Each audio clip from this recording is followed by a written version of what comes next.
Dream. The camera quality change is amazing. I know. Doesn't it look nice? You're looking Mhm. good. Yeah. Thank you to Ratchmom for the gift. But now, we go ahead and start. So let me go ahead and get the teleportation spell. I'm gonna go ahead and catch you guys up a little bit. So the last few sessions, you guys were essentially, to kind of sum up everyone, especially for all of us who weren't, just to kind of like be, if it's a little fuzzy. This whole adventure started with the Siege of America. You got out of it, and now the city of the tall and the small is under siege still. William told you his plan, and that if you don't break the siege by the end of the summer, he will. And judging by what happened with you guys, you all decided to take the option to help the prince first, the cursed prince with acid hands. You all went over to, track down your. You all went to the Temple of Rune for information, using the hand of the damned to power the spell. You found Nutty Fay Moontoes, basically in heaven, in limbo almost, sort of. And but that's out. That's of course that hasn't addressed the fact that you all fought Williams, ghosts, and the Rothburn family in the hills. Now off to the last session we all played, in which, I take that back to the second to last section we played. You all made it back and fought Sten, the regent, and gave the prince, which by the way, who wanted to read the spell out to the prince to cure him? Carl, do you want to do it? Well, what was the spell for the prince? Oh, it's a It scroll. was to cure his acid hands. Yeah. Technically, he talked to you first about it. That's true. That is true. Yes. Where's the scroll that I must read? All right, so we're going a little time thing here, in which this is just after the battle with Sten. Sten is still a smoldering mess in the corner, and the scroll, Carl, is in your back pocket. And you see Gustav approach, and he goes, "Carl, is that what I think it is?" It is. It's a scroll of magic. Nuh-uh. Magic anti stuff. Nuh-uh. He takes off the gloves, and you see his hands look decrepit and acidic. He's like, "Please." All right. I'm gonna take out the scroll, and I'm gonna start to open it, and then realize it's upside down, so I'm gonna turn it back the other way. Okay. And read the scroll. Perfect English. Perfect correlance.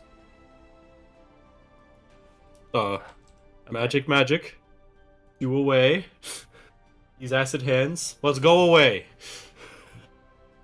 All right. As you do so, the spell jumps out and wraps around Gustav.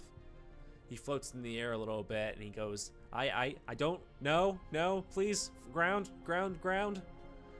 And as he starts to tour in the air, you see his hands turn back into normal human hands. And as he lands awkwardly on the ground, he looks up and goes, "Oh, Carl, we did it! You did it! You, yeah! Oh my God! Yes! He's like, you are, man. I gotta tell the other kids about you." Alright, I'm gonna start flexing now. All right. As you Like I'm a bodybuilder. Yeah. Wonderful. As that happens, as that was happening, now we're gonna go ahead and fast forward again to the meeting you all were having in regards to with the Three Kings. The Three Kings said they were going to give you a stipend. That, again, this is said from Bjorn, not Bjorn. What's the other guy's name? His name is not Bjorn. It is. Uh-oh. Not him. Not him. Bjorn is one dude. Sorry, I'm trying to remember where the other king's name was, because I had Bjorn, Gustav, and Olaf. Olaf, if you guys remember, the People's King, so to speak, was the first one to talk about the stipend, and oh my god, my camera quality dipped. Wonder what is happening here. Let me fix that. Hold on. Okay, there we go. My camera focused again. All right. Olaf gave you the stipend, in which he says, whatever crew you guys get with that blimp or bigger ship, if you know what I mean, we will go ahead and make sure we give you a stipend to pay for it. A couple thousand gold. Judging by your crew size. You guys are pretty good. Just do us a favor. If you commit acts of terror, I might have to take that back. But, you know, you have some leeway. Not in terrorism, but you know what I mean. Lastly, you were told about information from Bjorn, the Soldier King, and he talked about how, thanks to you all, information has been accessed that that they're now working together as quote unquote brothers should. And he gives you a sum of, let's see here. Yeah. Have I given you guys gold? I don't think I gave you guys gold for this mission, so I don't know who's going to have the gold keeper, but for doing this mission, you guys get 1,000 gold pieces. And lastly, Hells yeah. And lastly is the thing that I teased. Now, the thing that I teased here is being brought up on the table. Gustav pulls it out, and it's a rather long, almost not pickle-like, but it looks like some sort of long cigar, almost draped over with a cloth, standing on a little figure on a base. Gustav approaches and goes, "Now, I know you guys want the war blimp, which is great. If you want the war blimp, we can definitely do that for you. I mean, you guys did cure me of hands and acid. But this is what I want. This is what I recommend a proposition for. You guys have quite a bit of money, and you know how to work with other people. So I think this is something that could be feasible, and we can help you get in terms of stipend and information. Behold, the long boy, as he calls it." And he unveils it. You see a miniature that is about a foot long. It's looking at it, it's like a zeppelin, but it's two zeppelins that are like half mixed together almost. The curves of them almost going like a figure eight on its side. The curves on the top are decked with a rather large airway or airfield. You see little miniaturines of planes, and notably to you, Nutmeg, the same plane you flew out of Mirka, but being big enough to be on that said plane. Because if you remember correctly, that big plane you flew wasn't really meant for that blimp, the war blimp. This facility on the bottom of it, Carl, do you want to look? Carl, it looks really shiny. Do you want to grab it? Oh, absolutely. All right, Carl, you grab it. Ooh, what's this? On the bottom of the ship, you see like what appears to be like where everything is. It's like a facility, like a base almost, but on the bottom of it, you see through the little windows, there's areas to dine in. There's crew areas. There's the cockpit that leads up to the two blimps with steps and various. Wow, this thing has turrets on it. This thing's crazy. Ooh. And as you're looking through it, Bjarn goes over and goes, so you can't really see it, Carl, but thanks to your all's mission, we are willing to negotiate with the Creator to possibly commission not just one, but 2 blimps. One for our fleet and one for yours. And of course, there's a room dedicated for teleportation. We already sent over a wizard to go to your facility over in Eldway. That teleport will teleport you from that area to the blimp.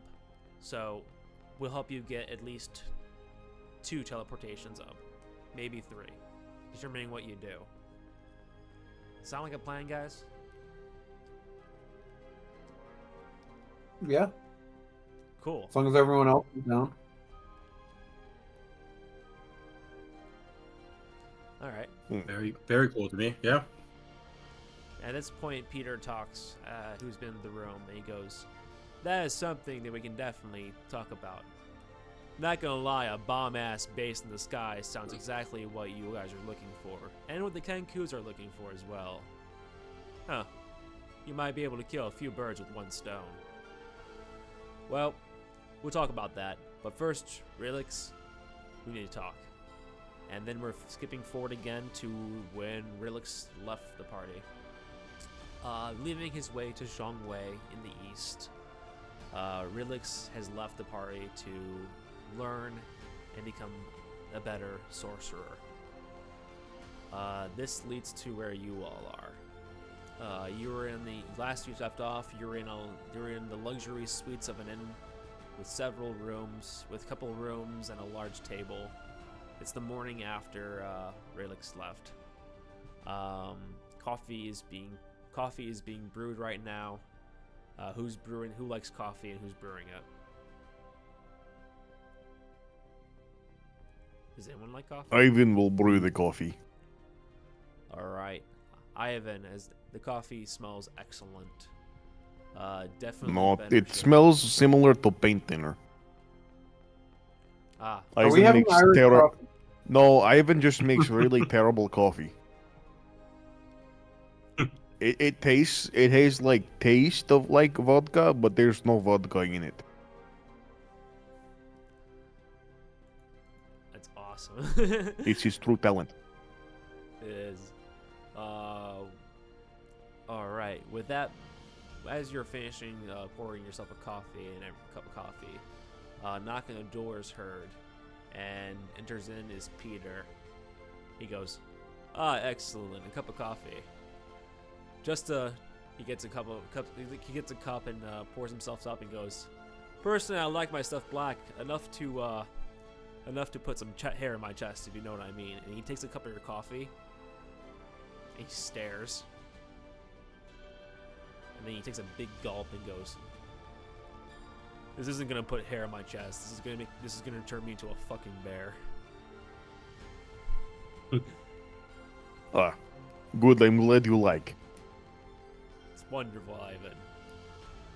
Now, he goes over to the table and goes, I have been reaching out to contacts in regards to your next mission. We have 10 more days until the ending of the summer. No, sorry. We have 10 more days till the ending of the month. And personally, I believe this mission you're all going to go on is going to take about 2 to 3 weeks at max. If worse comes to worse and we hit those 3 weeks, we might have to reassess things and go on to another faction that we can influence. For tonight, though, I'm going to go over to Embers. The map. Real quick. Yeah. Oh. I'm gonna roll 20. Real quick with everyone here. So, Do we want to just split the 1,000 gold in 5? Or are we doing 4?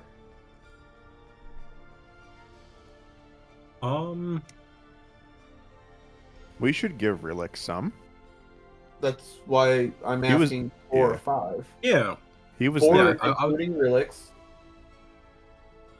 5 is going into the community pot. Oh.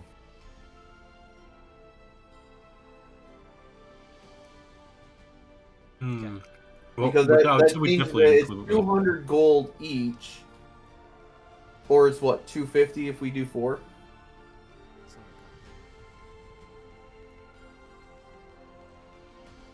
Hmm.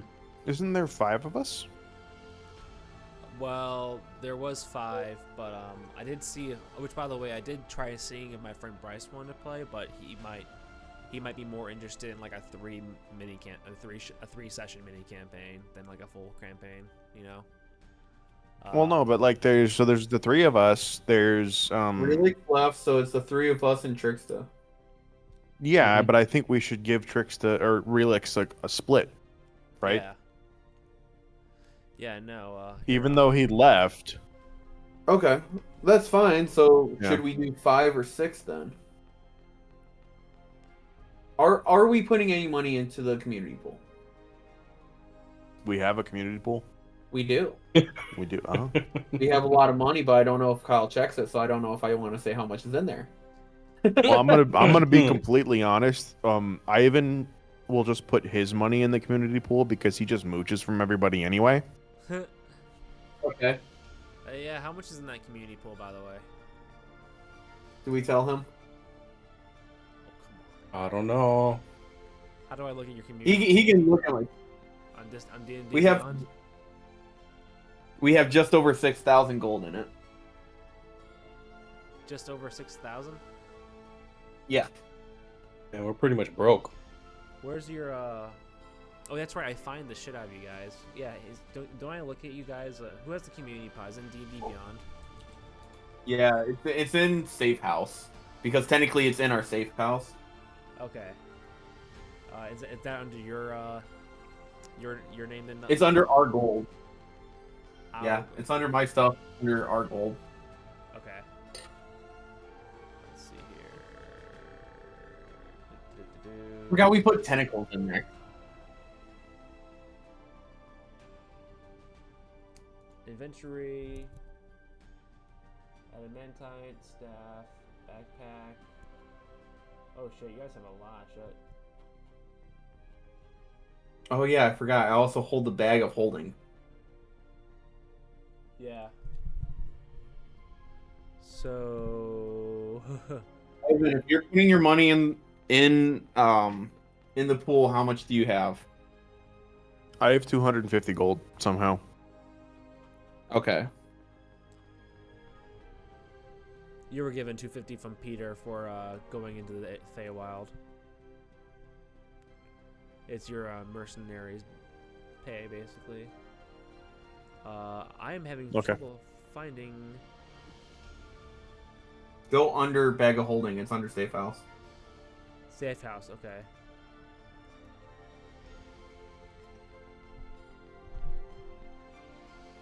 Under our gold. 6-8. Oh, I see. Okay, yeah, I see how much gold you have now. Okay. Okay.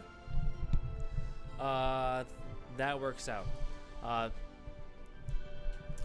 So yeah, yeah, no, you guys pay, if you guys want to give Relix 200 gold, feel free to message him and let him know, hey, for next time, Well, if we don't put any more in to the community pool, then he gets 200. But if we put any into the community pool, he gets less than 200. And that's why this question came up. Because how many ways are we splitting this? True. And before we get too far into the session, I want to cover this real quick before we just completely lose train of thought. Yeah, you're fine. Yeah, I mean it's up to your guys' preference. If you want to save the $200 for the next person who joins the party, you can too. I think that feels weird. Yeah. That feels narratively weird. It does feel weird. Hmm. Well.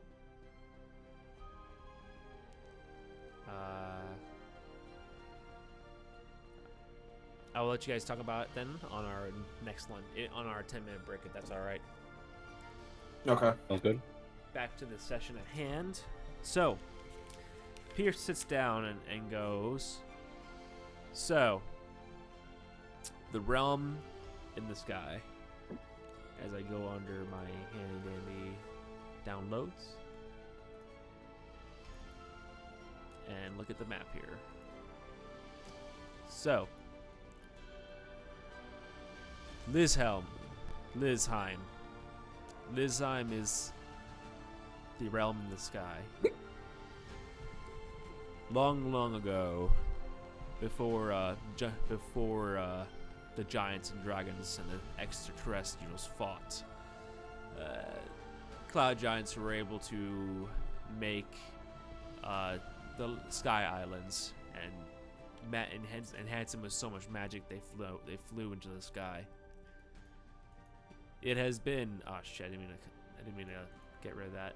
It has been a long time since that war happened, and after the war, what remained of the Sky Islands came forth and went over to the northeast, right above Vanheim, over the waters. And he points out the window, and he goes, let's see here. I'm looking at the map of how you guys can get there. Okay, yeah. Okay. He continues and goes, Lizheim is a very interesting place.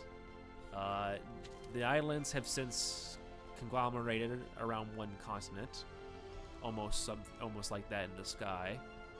However, though, quite a few of them broke off. Apparently, 57 Sky Islands broke off from the continent of Lizheim, the air continent of Lizheim, and went over Mirka and conglomerated into one super fortress. They call it Vincraft. So, now this is where you all come in. For Vincraft is the central location of the politics of the First Sun, under Labo, if you remember him. You're gonna go ahead and get yourself towards the giant realm of the council known as the Skiraden, and you are to find out which factions has the most sway. Mind you, it doesn't mean this is an easy answer. You're essentially gonna go and pick a few factions to work with, and you're supposed to get information, and if possible, get as many Sky Islands to break off from the fortress and go back to the continent. Doing so will get you a big reward with the giants. My sources say if you want to go dungeon delving after this is all said and over, wooing the cloud giants will allow you to do so. Apparently they know the location of their first Sky Island, where the secret of making more still resides. As he goes out with his hands and goes, ooh. And he looks over the list and goes, now, any questions so far? So, let me get this straight. We are breaking a fortress into tiny pieces? Essentially, yeah. You can do it through politics, or you can do it through sheer might. Whatever you prefer. Or you can do both. Up to you. Yeah. I'm not brave enough for politics. That's fair. You're not brave enough or brain enough. Brave. Fair. He goes. He goes. Fair, fair. Well, I do have a couple of the factions here.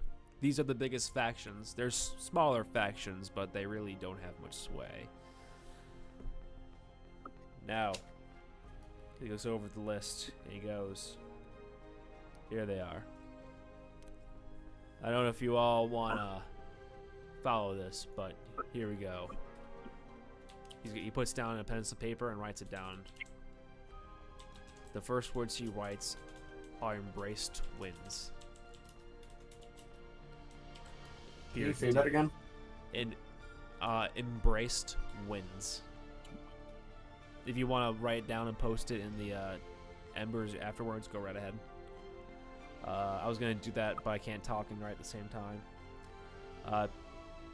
Peter tells you. Peter points to embrace win and goes. Console driven with small islands and xenophile leanings in mind. Most friendly to small folk. A lot of the walkways that were built into the islands for our height was built by them. But they're slow, and they like to listen to give everyone speech. So, even though they have everyone in mind and sight, their slowness to action leads to frustration. And to answer your question, yes, they were the faction that had the least amount of Sky Islands break off.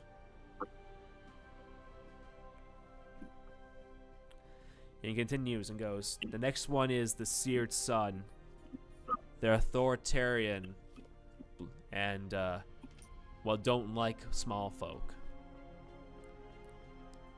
They have past links to the First Sun philosophy. Everything that the coalition is built upon. And they were the faction that lost the most Sky Islands. If I remember correctly, they lost 23. I don't know how they can listen to you, if they even will desire to listen to us. But finding out if there's any connections left to bring those islands back might be worth it, the headache. He looks at the paper and goes, let's see here. The next one is Shielded Gales. They're, surprisingly enough, isolationists. And lean into military defense and fortifications. They were the ones considered the so on and so forth, the muscle of the sky, if you know what I mean. They had islands break away as well. They were the second biggest one to lose islands. And the last big faction, and this one was surprising the most to have islands break off, is Guided Horizons. They're a religious theocratic belief island system faction. They are currently focusing on the Tell of the Winds and are open to certain outsiders of those who are granted their so on and so forth in guidance, glory, you name it. So if you can't tell, guys, if you can't tell, guys, the monarchy role of Silent is done so by elections. Embrace Winds focuses almost on like a mirror-like system. Seared Sun is done so by bloodline of a family that's in charge of the island. Shielded Gales is a militaristic build-up, so to speak. And Guided Horizons is, well, priest king, basically. He looks at you, and he looks at you, Ivan, and goes, "Everything that you love." I will break him. Excellent, because I don't want to work with them either. But I wanted to give Real you guys quick, options. can you go? Sorry. What's up? Can you just go over who the because you had Priest Ruler. I didn't get Shielded Gales or Embraced Winds with that. Okay, Shielded Gales is a defensive dictator, so to speak. Yeah, I would go with that, defensive dictator.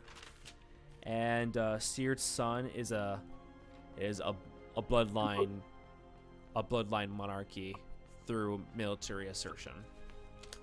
Sorry, I thought I said Embraced Wind. Oh, sorry. Embraced Winds is like a Marrow-like king. They take the elected part of elected monarchy seriously.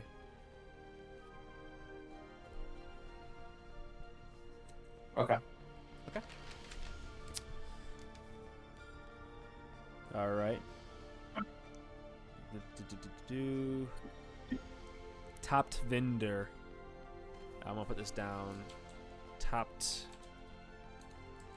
vendor.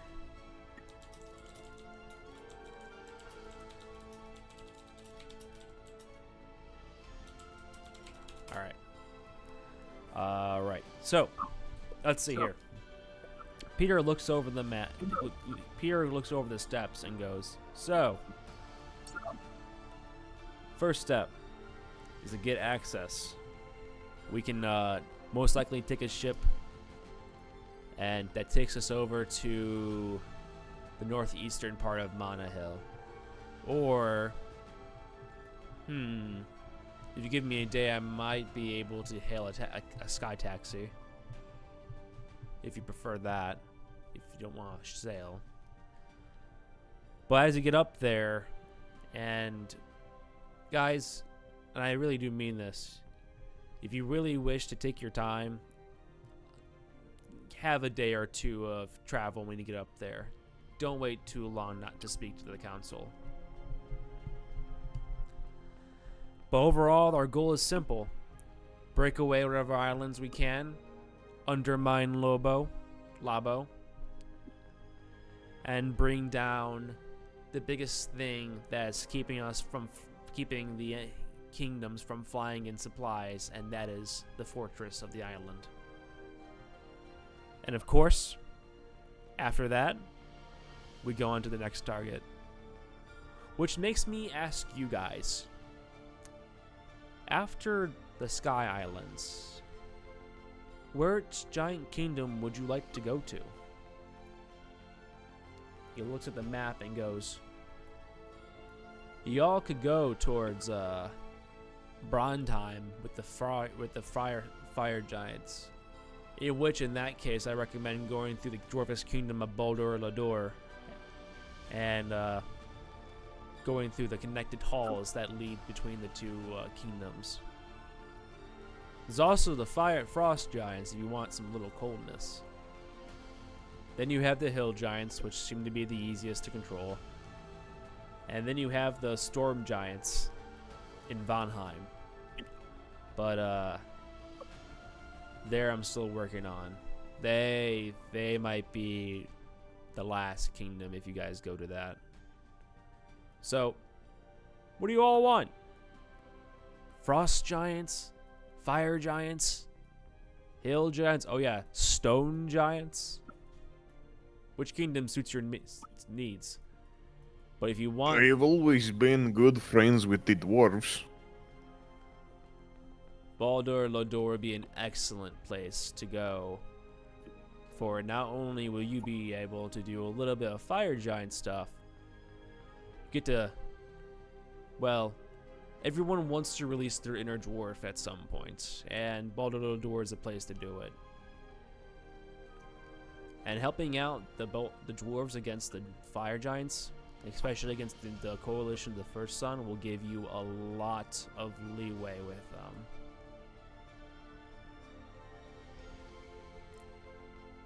They're dwarves. being on their good side will lead to a lot of good stuff. So I agree. The dwarves are have always been good allies.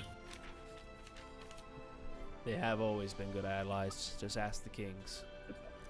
So, Nutmeg, Carl, how's that sound to you? Giants, fire giants and dwarves. Oh my! Yes. Oh, I cannot wait to try punching one of them. See if they can make it. Maybe they can teach me something about punching. Ha ha! Ah! Excellent, excellent. In that case, I'll go ahead and start my feelers. Connect. He pulls out his notebook and goes connect with dwarves.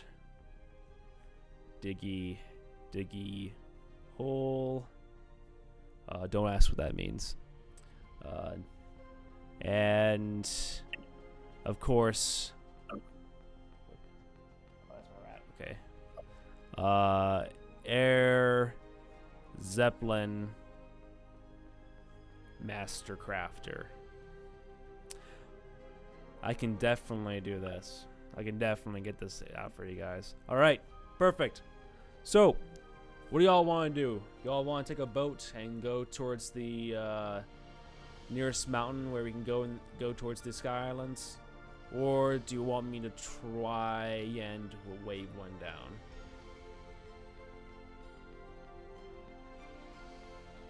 Bolts are fine. Because yeah, boats Good would be for a me lot to do. easier.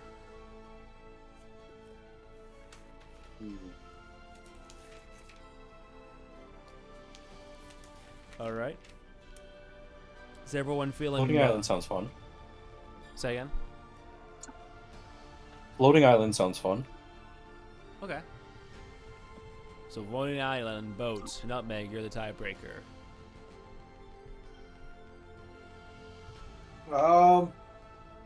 Boats might be the safer bet. Say again.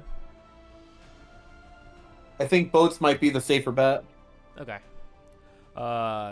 Excellent. In that case, I can definitely get us a boat. He pulls out a pamphlet, looks at it, and goes, "We can get on a boat tomorrow morning, and we will be at the mountain by the afternoon." Okay. It's a multi-hour boat ride, but I can do that. Now, I'll meet you all here early in the morning tomorrow. If you all want to go shopping or anything and get anything big or anything special, I recommend you doing so now before we leave the city. Ta-ta for now.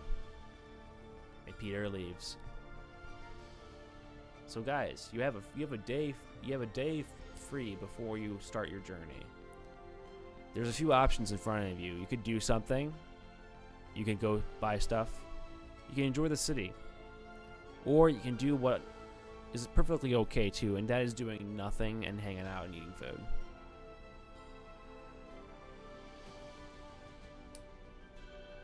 The world is your oyster for this 24 hours. Do we need any supplies, you guys think? Do we need any? Tell you guys what, I'm gonna give you guys 5 minutes. I'm gonna take a 5-minute smoke break, so I'll let you guys look over some stuff if you want to. Okay. All right, sounds good. Okay. Yep. All right, sounds good. Okay. If there's any sort of special things that are on D&D Beyond or anything like that, let me know, okay? I have interest. Who knows, you might find it in the city.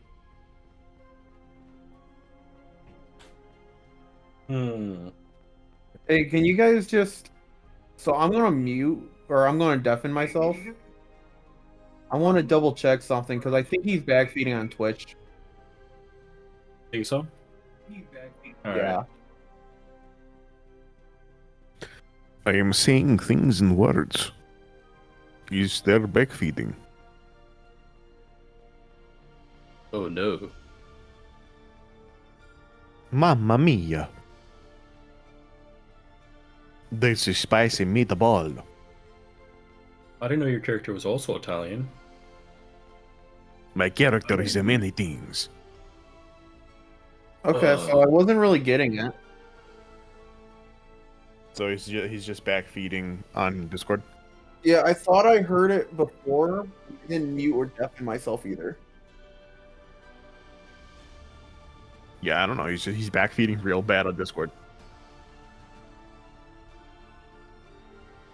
He probably has this on speaker then. There has to be more to that because I have my stuff on speakers. Must be his new dangled microphone. You know what? I wonder if it's not going through his mic, it's going through his camera. That's Oh, probably maybe. it. Because mine Yeah. does the same stuff. I bet you that's it. I will also take that bet. Do we want to bet one point of permanent HP? Ooh, we could do that. I never thought of that. Take bets, and like if you lose like so much HP. That sounds fun. Okay, real quick, the gold. I know it's only 1,000 gold, but still. I mean, we should. I feel like it makes narrative sense to give Relix his split of it, and then don't worry about doing the community pot. Just put Ivan's split in the community pot. That works. So we'll just do 200 for everyone. I'll put in that you and Relix also put in 200. Because this all started because of Trickster and Carl spending all their money, and then I basically just started taking it from them so that they had some. You know, if that's the case, then also put my money into the pot. And then he like, here's your allowance, and you give me like 10 gold pieces or something. I want to say I'm getting like weird deja vu. I don't know if it was this campaign or not.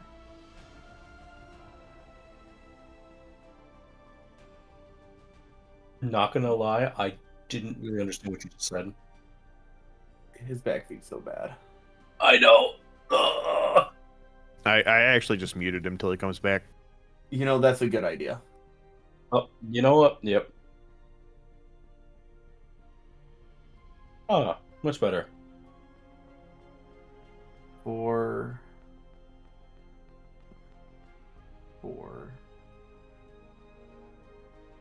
Holy fuck.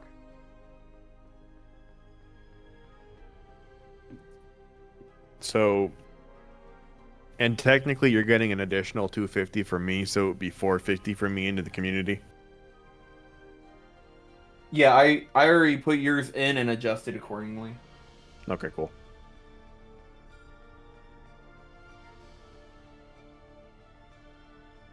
God, We I love when now playing have- pretend intersects with accounting. I thought, D&D didn't have math. Who was spreading those lies? No one. D&D has a lot of math, like surprisingly a large amount of math. He is math. And then my gold I won't put into the community pot. Because I end up just using it part of the community pot anyway. Like, I don't take from it, but I end up just... I didn't know if you knew about that, though, Ethan. And I forgot to say something.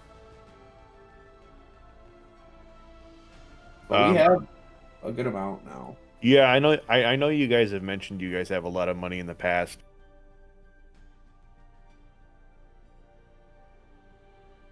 Yeah, this all started because of Trickster, because he has the most amount... Actually, I'm going to put his money in there, too. All right.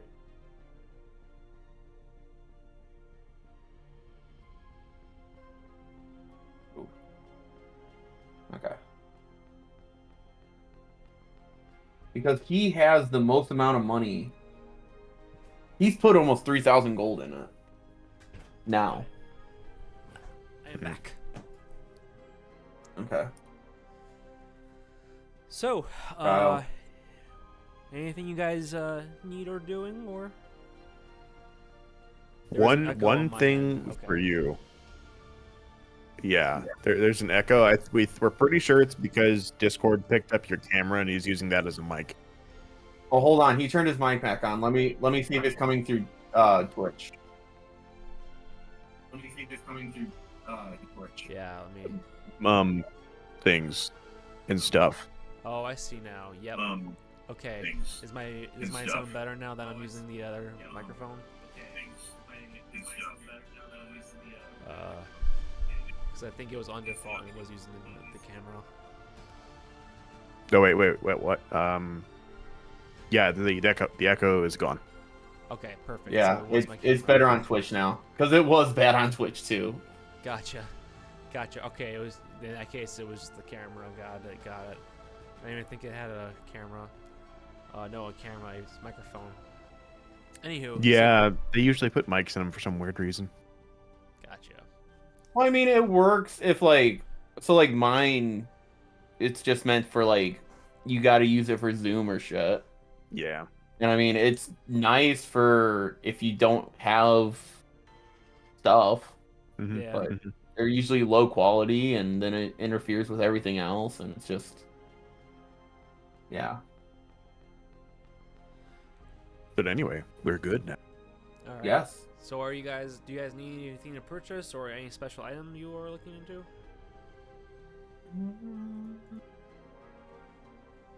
Here, uh-oh. I even would like to buy a drink. Okay. There's a drink. The tavern is still downstairs. If you would like to get yourself a drink. Do you guys? We still have our mugs of endless beer, right? What's up? Ooh. Ivan doesn't have one, but I'm pretty sure Ivan's just constantly drinking anyway. We Yes, have our mugs of endless ale or whatever they're called. Oh yeah, like the full belly bowl I gave you guys basically. Yeah. Okay. Yeah, any beer of that kind or vodka or any liquid will be able to be replenished. Ivan. Speaking of that, you see as you step out, you see a little gift right outside the door with your name on it.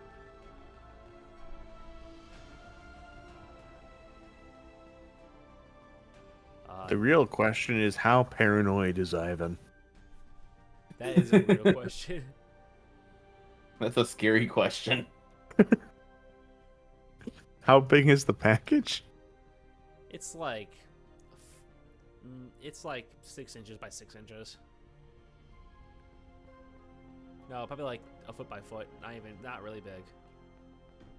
All right, Ivan comes back in the room. All right, hold on. I'm pretty sure there's a bomb outside. Okay.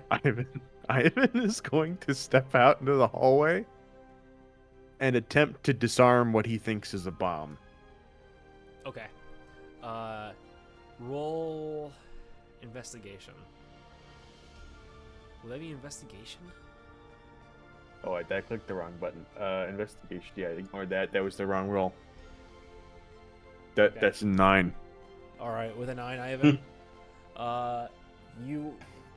You start to pull the ribbon very slowly. Sweat is coming down your face. You're almost like Cookie from Ned's Declassified, how he's always sweating. Which, by the way, I watched the podcast. Apparently, they put tubes in his hair to do that. But yeah, as you undo the bow, it kind of goes poof, and the poof of smoke is quite startling. But on the ground is a card and the same mug. Well, it appears to be the same mug the guys are drinking.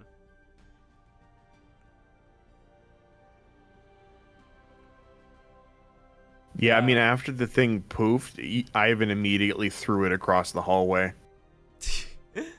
All right. So it like slams into the wall at very high speeds. All right, it shatters. Oh, that was close. Excellent. I'm sorry, I did not mean to break your magic item, and honestly, I didn't know that it would break, but honestly, Ivan's paranoid. That's fair. That's entirely fair. You don't fight in a revolution in fantasy Russia and not get a little bit paranoid. Entirely true. Entirely true.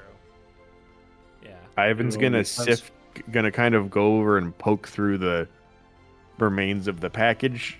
I assume he'll see the card. Yeah. And he'll pick it up. Yeah. It says, "Dear Ivan, thanks again for joining the crew. Here's a mug yourself, so you have endless amounts of vodka, ale, etc." Your friend. What have I done? Oh dear. Ivan's going to pick up every single piece of shattered mug. He's going to collect it up into a little burlap sack. And he's going to go find some glue. Ivan, come here. Yes. Give me the mug. No. I broke this. I must fix it. But I can fix it. But it is... I have glue. Can I have the glue? Here's the glue. And we have... It is... Oh, I'm in my spells, not my inventory. Sovereign glue. Oh, God. Oh, okay. Well, that's the glue that you can't unstick with, like, anything. Oh, God. Yes. It's the only thing that unsticks it, I believe, is universal solvent. Yeah. I think that's the only thing. Like, you could cause a rip in reality and this glue would still be stuck. All right, Ivan, here's the thing. Universal solvent, oil of eternalness, etherness, whatever it's called, or a wish spell. But my question is, does Ivan know this? Yeah. Ivan does not know this at all. Has no idea. All right. In that case, what Ivan has to do. It's imagining he's like, oh, this is like this thing really sticks, and he's like puts the glue between his fingers by accident. Yeah. Like, uh-oh. Ivan, like a man from your country who should honestly be part of honestly should be part of the dragons, the dragon state, but is unfortunately under Russia and Nesha, and well, everyone's paranoid. You're exactly true. Still, you have glue now, and you have the mug. With a sleight of hand check, you can give it a shot to put it back together. Okay. The die rolled on D&D Beyond, and it rolled behind the window that shows the previous rolls, so I couldn't see what it rolled until it popped up. But I rolled a 13. Oh. Okay. So yeah, that's a 13. Okay. You've gotten halfway through it, and you're doing not terrible. But now you're getting to the handle part, and it's a little difficult. This might be a little bit more difficult, so roll another sleight of hand check.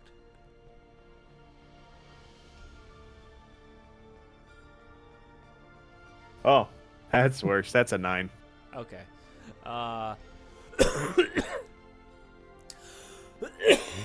You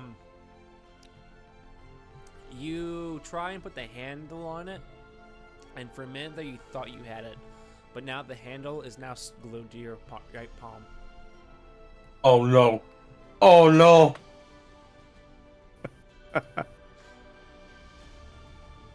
Oh. Well, that's not good. I'm gonna try to pull it off because I don't know what I'm dealing with. Okay, make a strength check. Oh. And that 20 does not yield positive results here. A 12. Okay. You're able to get it off your hand, but now it's starting to solve on your other hand. Ooh. Oh no.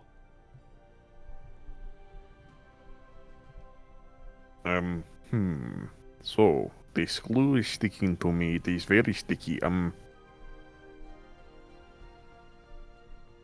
just gonna try to, like, smoosh it onto the cup. Okay. And it's gonna absolutely not look any way like it's supposed to. Yeah. The cup looks like. I mean, you tried. You tried. There's quite a big glue residue all over your hand, and you're kind of restricted. It's quite difficult. However, though, Nutmeg, you're a doctor, so you know this. When in doubt, if things happen and you need help, but that's not medical but magical, you can always call a magic doctor. And Nutmeg, it's up to you if you want to tell Ivan this, but sometimes they usually have solvent, solvent to get rid of it. I was gonna say we're on a large ship, correct? No, you're not in the large ship. You guys are currently in a luxury inn above the inn, luxury room above the inn. The large ship hasn't exist. You don't have quite yet. Oh, okay. Yeah, no, you just saw the miniature that they've been learning. But yeah, next arc though, you guys will see dwarves and the master crafter. So yeah. Anyway, like I said, Nutmeg, if you want to tell Ivan about a magic doctor, it's up to you. Yeah, I'll tell him about it. But here's my question for you. Yeah. Could I also try to fix it? You will need the Wait, hold on. I gotta double check one more thing. Yeah. I should have it where I can swap my.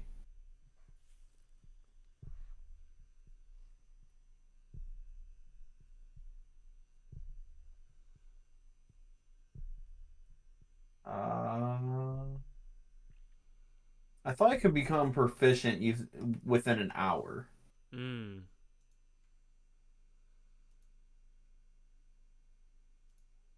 But it doesn't say I'm proficient. I will tell him about the doctor, though. Okay. Alright, well, Ivan's gonna go get his hands fixed. Okay. Ivan, a phone call is made after calling a few doctors because quite a few of them didn't really have the solvent, but luckily for you, about a couple hours, you find a doctor, and about an hour and a half or so later, a knock on the door is heard, and through the peephole you see a furbolg.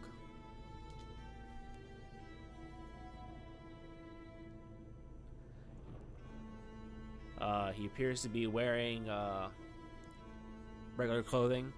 He knocks again.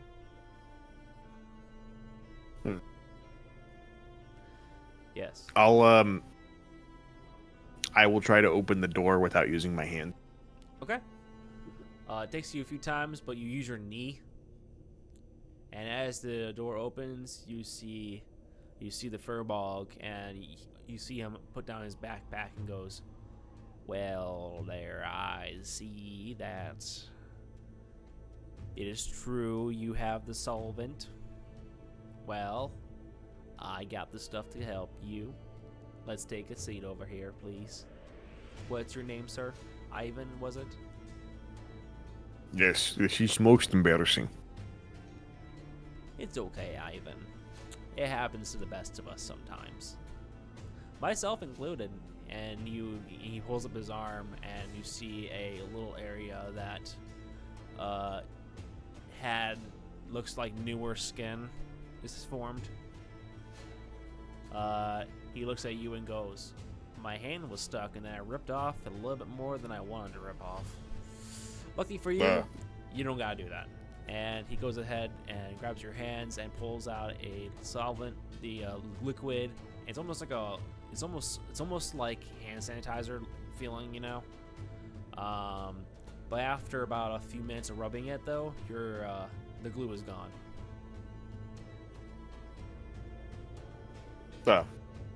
This was most helpful. You're very welcome. Now, the solvent does cost in itself, as well as my services. I would say it's about 75 gold pieces. A nutmeg. I'll give him 75 gold. I won't pull it out of the pot. I'll give him 75 gold because at this point I've been laughing my ass off over this whole ordeal. So this will come out of my own gold. And I must say it is worth it. Doctor takes the gold and goes, "Well, there, sir, it was my pleasure, and I'm glad you found yourself to have a smile in all of it. Fairly well, and take care." And he walks out the room. And he looks at you as he passes you, Carl. He goes, "Little one, would you like?" And he pulls out a red cherry lollipop. Oh. Ooh, yeah, please. Oh my god, I love red cherry. I thought you would, and he gives it to you. Enjoy. He taps you on the shoulder. Oh, I'm gonna take the sucker and put it straight in my mouth. Did it have wrapper on it or no? It does have a wrapper on it. I did not notice until I put it in my mouth. Okay. After it takes you a little while to get the flavor, but as you try and go for a little bite, you realize the plastic's on there, and spitting it out, the cherry is awesome. It tastes great. It tastes awesome. So, anything else you guys want to do for your day? It's currently 4 o'clock, 5 o'clock now.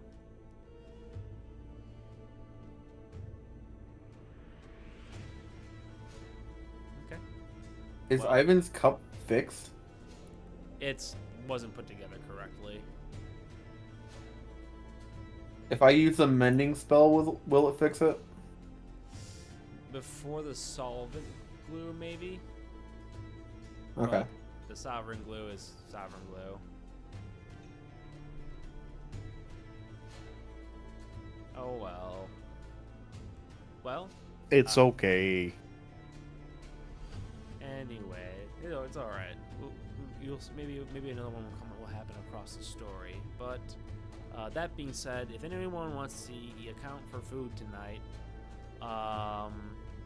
the bartender / cook is offering a full dinner with a to-go ration of breakfast and 2 rations for lunch.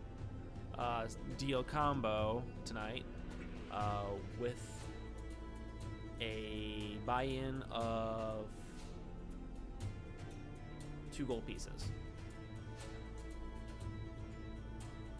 So if you want a part of that deal and get essentially 3 rations and dinner for the night, it's 2 gold pieces.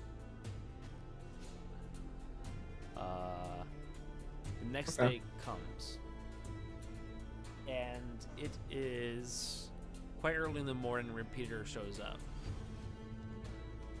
He wakes you guys up, you all get ready to go, and you go on the boat. As you're on the boat, some kids are playing up and down. Carl, they're like 6 and 5, so they're a little younger than you. 6 and 5. Okay. Yeah, they are chasing. They're playing tag. Let's see here. 1, 2, 3. I'm gonna. Okay, it's 3. Okay. Little kid. One of the little kids goes up to you, Carl. It rolled for you. I was like, I wonder if this is how this is gonna happen with Ivan, but it rolled Carl. He goes, tag, you're it. I'm going to like go into like the ready position that runners take. Okay. I'm gonna go into big Carl mode. Oh God. I'm gonna give them like a 10-second head start, and then I'm gonna book it. They look at you when you get into a big human form and they scream. Ah! I take that as words of encouragement. Yes, as you do. They are not. You can easily bolt your way a few seconds and get all of them if you want in a bear hug. Get both of them. Absolutely. Yes. All right, as you do so, the kids are like, do you like do it playfully? No, I take tag very seriously. Okay, they're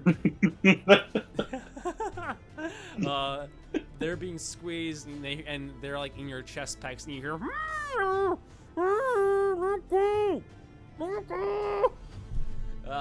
and then as I do that, I'm going to like whisper into the one's ear, tag, you're it.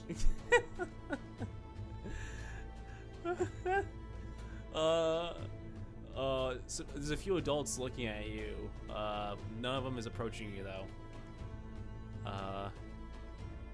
The kid goes, "Okay, I'm it.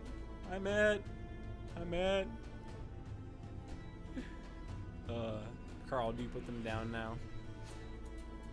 Yes, and now I'm gonna book it away from them. Okay, you book away from them. They book it in the opposite direction. I do not notice because I am running away. That's fair. Yeah. Hold on. My rat's acting a little funny. You okay, buddy? Okay, buddy?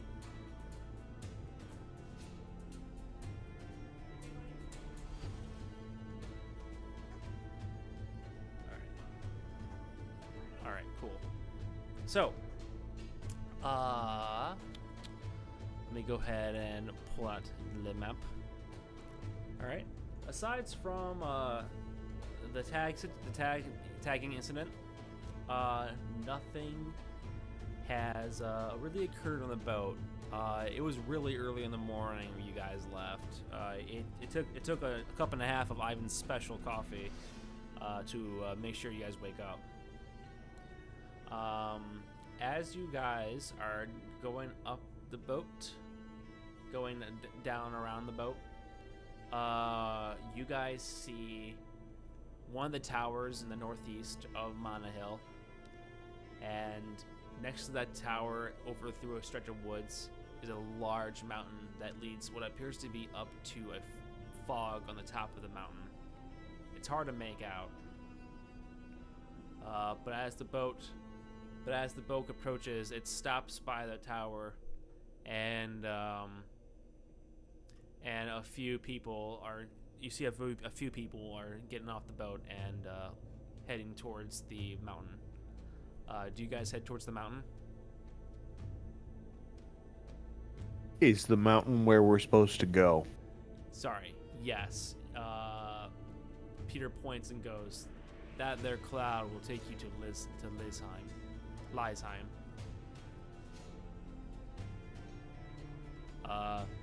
He looks around and goes, "Ivan." He hands you your sorry, I'm getting my words confused. Peter continues and goes, "Use your passports. You're all approved to go to the giant country. So, go up the mountain, get to the castle in the sky, and enjoy the ride. It should take you about well, it's a cloud, so it's not the fastest, but it should take you about 2 days to get to the Central Time. If you get hungry, I heard the giant aboard has snacks. As for me, I'm gonna stay on the boat. Goodbye, guys. I'll see Until you. next time. Until Goodbye. next time. And as you guys leave and get off the boat, it's about an hour and a half walk through the wood, through past the tower and through the woods. Hold on 1 second. I'm gonna see if my rat can come out. Hey, buddy. I'm trying to make sure no one little miss qualities here. Yeah. Anyway. So, you guys start going up the walkway and up the mountain basically. The steps are made for you all, and it's about evening when you guys get up to the mountain. As you all get to the top and enter the fog, it's kind of weird because you see in the fog a giant doorway in front of you, but also a smaller doorway to the next of it, made for your guys' height. What is it that you guys do? Wait. There's 2 doors. Yep. One that's about 20 feet high and about 25 feet high, and the other one's about maybe like 9 feet high. Carl would definitely go for the 20-foot one. Okay. You know, Carl, you're big, but you're not that big. Oh, he can pretend to be. Fair enough. Okay. Carl, you're a very small. It's hard for you to reach the handle. Actually, no, you might be able to reach the handle. But it's huge. I jump. Yeah, it's huge. Roll an athletics check to jump and grab it. Okay. 25. Okay, you jump up and you grab it. Do you toss yourself around to open it? I'm going to put myself up on the top of the knob, and then I'm going to grab it and kind of like let the knob turn as I'm falling down. Okay, do an acrobatics check. Okay.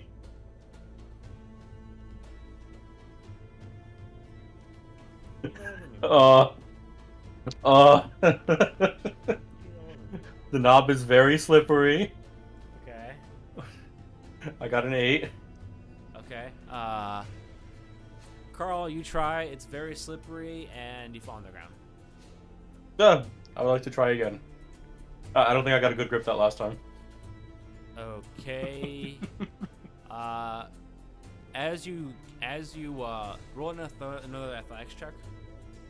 Okay. 20. 30.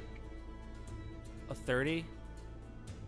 Dirty 20. Sorry. Dirty 20. I was like 30. I'm insane. Dirty 20. You hop on it again.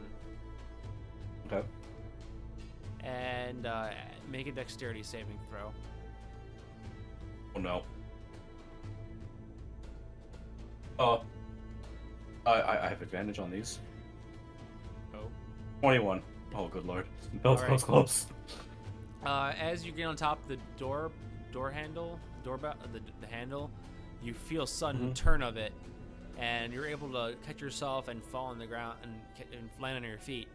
But the giant doorway opens, and you see a gray-haired, long-bearded, and tied in with his hair tied up in a ponytail, cloud giant. His skin is gray, and he appears to be wearing sleeping PJs. and rather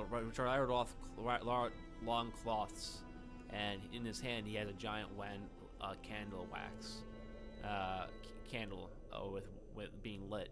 He goes, and he speaks in common and goes, what? Hey,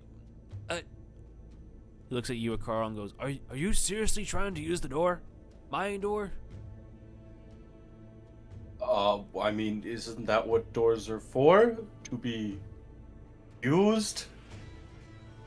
Ha! He stops and he looks around and goes, I never thought of it that way. Huh. Well, I guess you're all here to go to Leisheim? Is that what you're all here for? Duh. Excellent. In that case, hey, Henry. Yeah. Go outside and check their passports. Okay. My steward Henry is coming outside now, and as soon as he says that, the 10-foot door opens, and you see a Goliath walking towards you all. He's wearing overalls and doesn't have a shirt on. You see bulging muscle, and as he approaches you all, he goes, "Hello, I am Henry. May I see your passports?"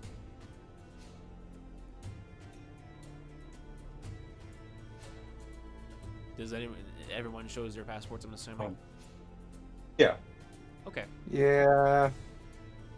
He goes, Wait. okay. What's up? Is that the forged passports? Or the real ones? We don't have our forged ones anymore. Yeah, they were taken. Right. Okay, yep. Alright. So, after showing your passports, Henry goes, perfect. He looks up at the cloud giant and goes, they're good, boss.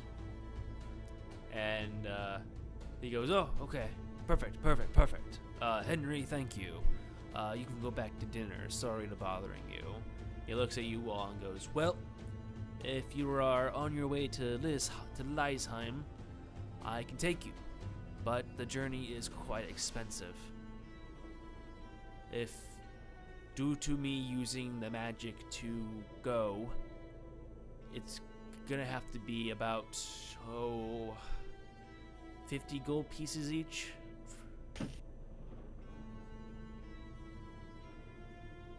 Does that seem fair?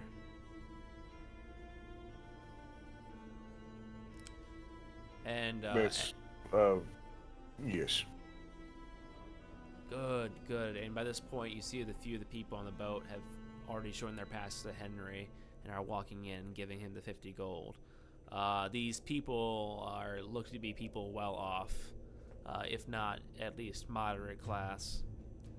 This is definitely a trip not meant for a commoner facing difficult times.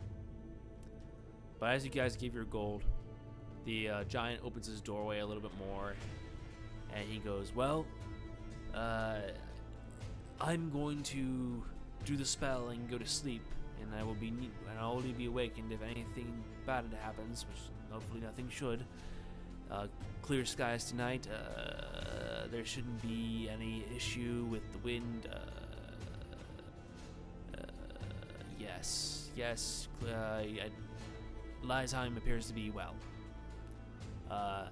Thank you, and I hope you enjoy your flight on my castle. And as he waves you guys in, you guys see in front of you there's quite a few doors. There's quite a few chairs and stuff looking out the window outside, and you see this cloud giant start floating up to the next floor of his little castle, which doesn't seem to be huge. Maybe 4 rooms of his height. And he goes to bed. And before he goes to bed, though, he waves his hand, and you see magic begin to illuminate all around you guys on the island. And then you hear, you hear a sudden jolt, and this Sky Island begins to fly. So, the journey itself appears to be quiet. The night goes by. There's quite a few beds set out so people can crash and nap if you all want to. They're foldable beds. By the time the morning comes, the giant comes down.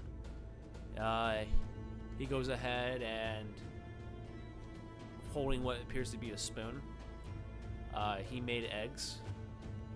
You notice the shells were tossed out the window, and there were like giant egg shells, probably like the size of a small child. And he gives everyone at least half a scoop full of eggs, which for a giant is a pretty good scoop. Ooh. Food. So am I splitting this with anyone? Those to you two. No, I will take anything you don't want. Same here. Nom, nom, nom. I'll probably eat like a fraction of it and then just start handing it off to them. Interesting. Well, Nutmeg, as the day progresses, with occasional walks out in the patio to see the wind and the far below, you're able to see at this height, by the way, a distant castle in the distance, and that was going the other direction, going towards the mountain. But you come to your realization that this is going to be a common occurrence because for lunch, you all were given large slabs of beef, grilled and cooked by Henry. And Jesus Christ, Nutmeg, the steak is almost as big as the egg portion. Yeah. I think Carl and Ivan are going to eat pretty good here.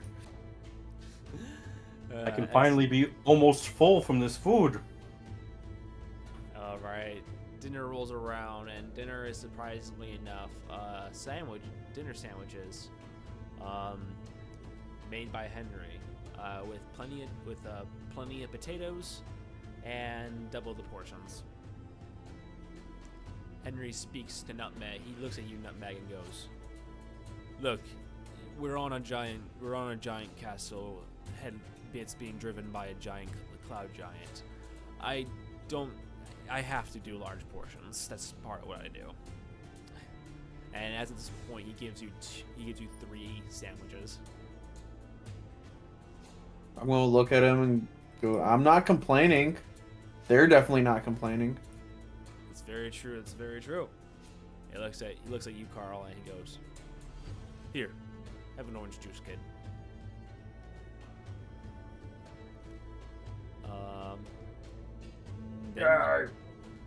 Go ahead, Carl. Yay.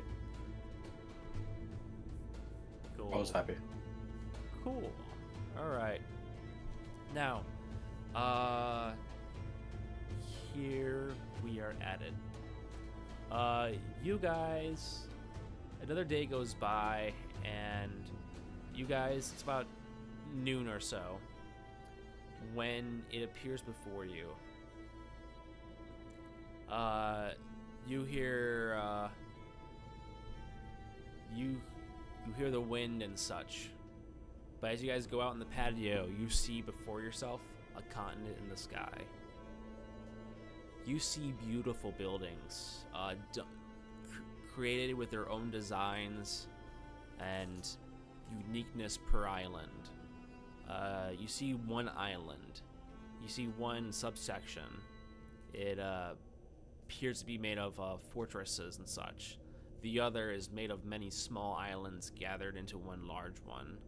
Another appears to have a giant church in the center of it, donned with smaller islands of smaller temples. the cloud giant comes out and goes, "Welcome to Lisheim. I would like to thank you all for your travels, and good luck. Wherever you do not get stepped on."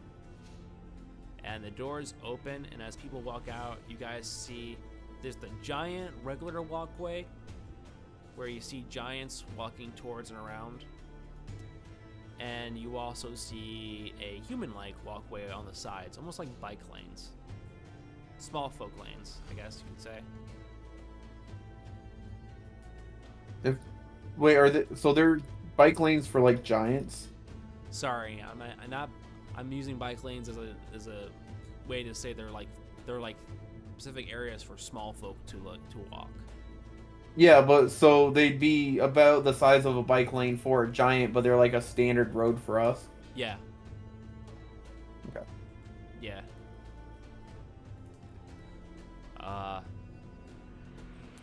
As you guys are leaving, as you guys are hanging off the boat, you see another furball. He looks to be like a younger kid, and he has newspapers. He has scrolls in his hands. He has multiple of them. And he goes, "Extra, extra! Council on vacation for 2 days. Nothing done yet again." And he looks at you guys and goes, "Hey, want to scroll the news for 3 copper pieces?"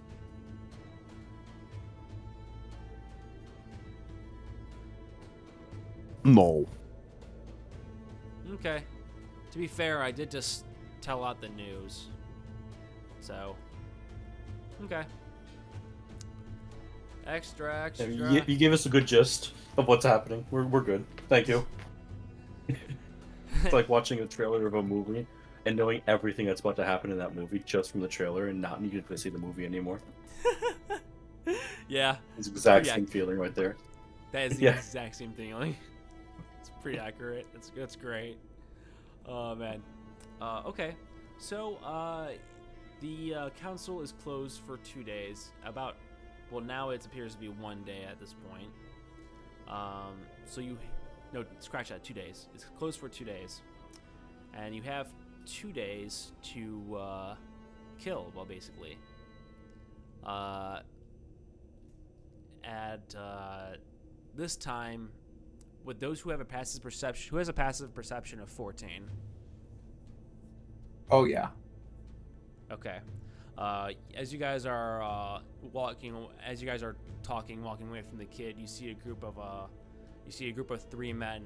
They look to be. Oh, Ivan, you might know these. Wow, you didn't expect to see them up here. Ivan, they're Varangians. Those are the narcs, right? Pretty much. They are a Fjordish, but sometimes Aneshan men who, back in the day, used to go down south across Aotro to work for the Tessan Empire. But when Tessa fell, Anesha claimed the role. As far as you know, they are definite narcs, and the division they have is who are they more loyal to, the Tessan idea or the Tsar. They speak as you hear them speak and go, "There are several giants that are looking for work that they've posted, from my understanding, at Zulrosin. Does that sound decent for you all?" And one of the other Varangian, as he's about to go out at ear distance, goes, "No, we have to look over. We can't do any more side missions." And he fades off in the distance. So, with the name Zalrus, who has a passive perception of 18. Yes. Okay. Those with a passive perception of 18, on one of these smaller, jutting off from on the other side of where they were talking about, their area, jutting off into a small sky island no bigger than a football field, is a sky island made of a building not for giants but for people of your guys' height, and it's called Zalros. Zalros.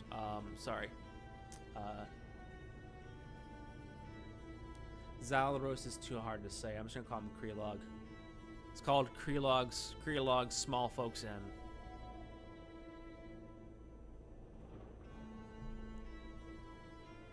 It has shining sign. It has a shining purple sign out in front of it. Do you guys go to that, or do you look around the city and stuff? It's up to you what you want to do.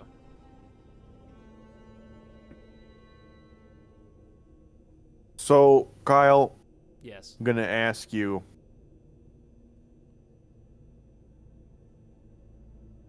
I kind of am wondering if those. I'm so sorry. I can't remember the name of the guys.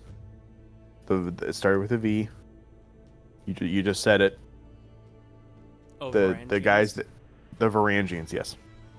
So I understand that you put them in there to lead us to the hotel. Yeah. But you also said something about they can't get sidetracked because they have something else they're doing. Yeah. And from what you've told me about these guys, they're generally up to what Ivan would consider no good, right? Up to you.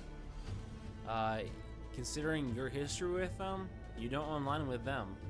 But that's up to you in the party if you want to go ahead and embark on a little side adventure. You do have 2 days. Okay. I'm just asking because I don't want to throw a giant wrench in something or throw into something you just have absolutely not prepared. I did purposely tease that because if Okay. you guys were gonna do that, I do have a rough idea. It might take me like another 5-minute smoke break though. Just so I can All right. do stuff. Well, it's up to the other party members, but I will follow you, Ivan.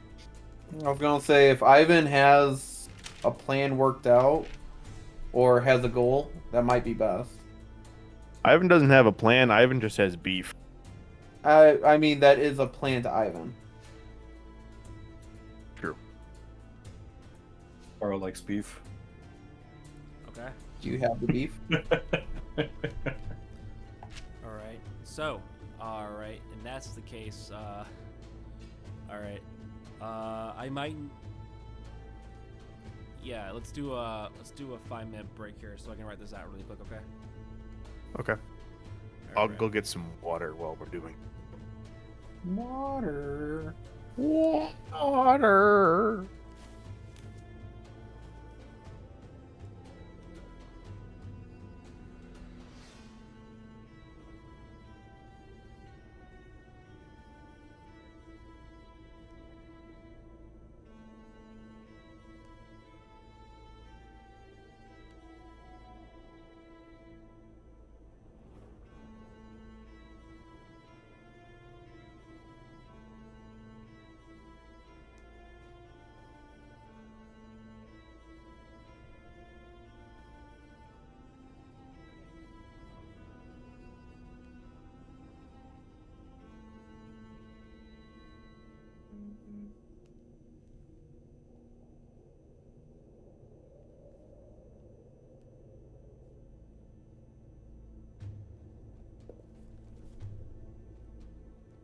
I've almost forgot that we were streaming. Hello. Say hi to stream. Hi, stream. Man, my camera. I keeps stream. shooting out quality. It's alright. I'll figure it out. Next decision like this, we should have stream decide. For real. For real. Oh, that sounds fun. That does sound fun. You know what? Have we decided which set of giants we're going towards? Which faction? Yeah. You guys have not? Since it's 10:15 by the time we start, I do have a rough idea of what we can do. That might involve next session, this session being you guys find stuff. Next session, start combat, and then we'll lead to the factions. That's the rough idea I have in my mind, at least. So you guys have time to do a little side quest here. Well, what I was going off of was if Stream wants to participate, maybe they help us decide what faction we go after or go with. For real. If there's anyone stream, please tell us. I'm gonna say, it is my goal to definitely have something like where we have Twitch like options or mega chats, mega donors to be like, hey, X amount of things, do this instead, you know?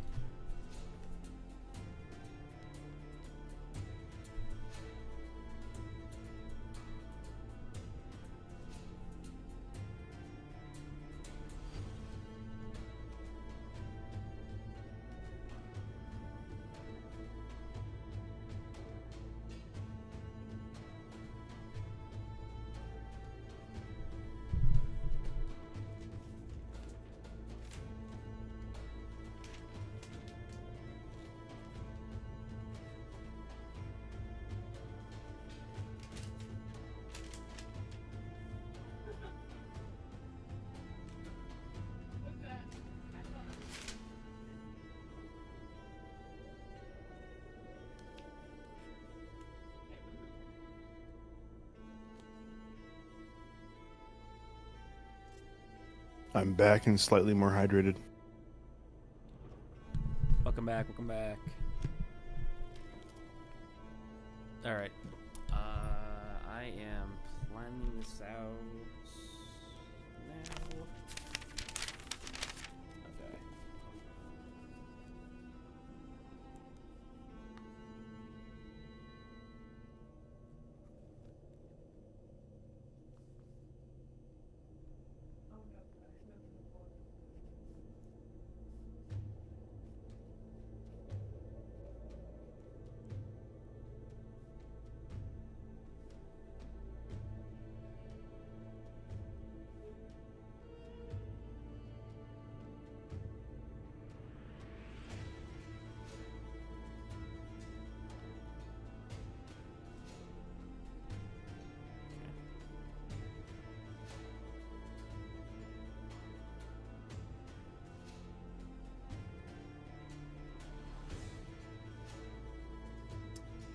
Alright.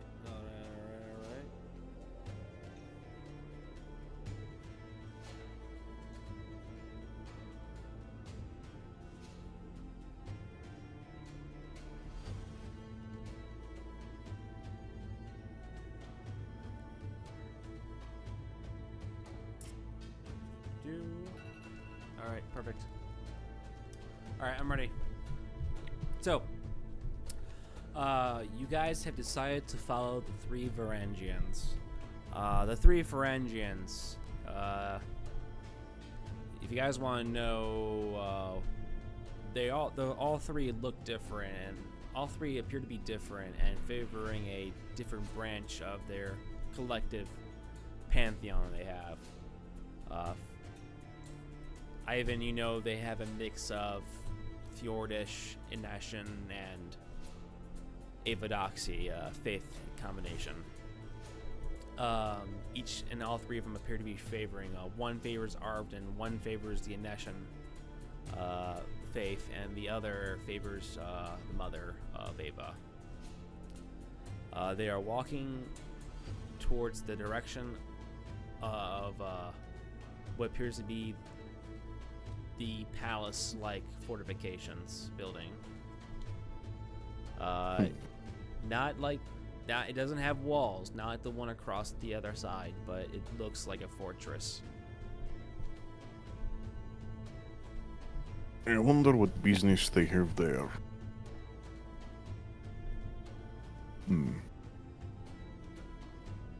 Well, can we follow them? Of course you can. Okay. All right. As you guys start to follow, I'm assuming you guys follow with just enough distance that you don't have to stealth, right? It is generally just as a rule of thumb, it is not a good idea for Ivan to do any stealthing. I'm gonna say, does Ivan know how to stealth? Ivan can try, but I'm just saying that 23 AC comes with drawbacks. Yeah. Yeah. And Fair. one of them being I sound like a bull in a china cabinet when I walk. Well, at this rate, as you guys are walking, one of the Varangians turns around to look at you guys. Make a deception check.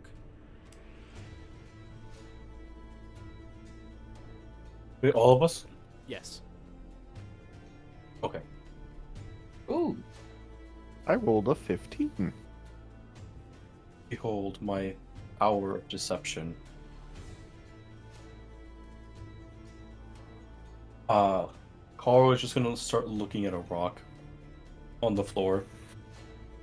I think I'm very deceitful. Oh, okay. 19. You rolled a 19, Yeah. Ivan, 15. and Carl.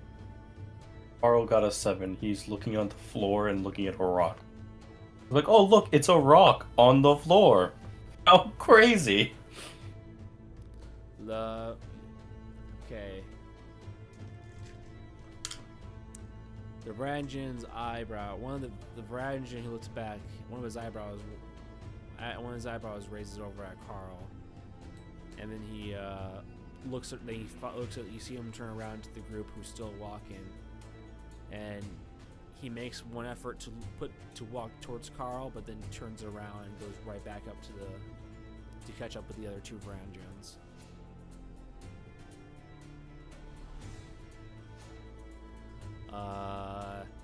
After I about think we did good. what's up?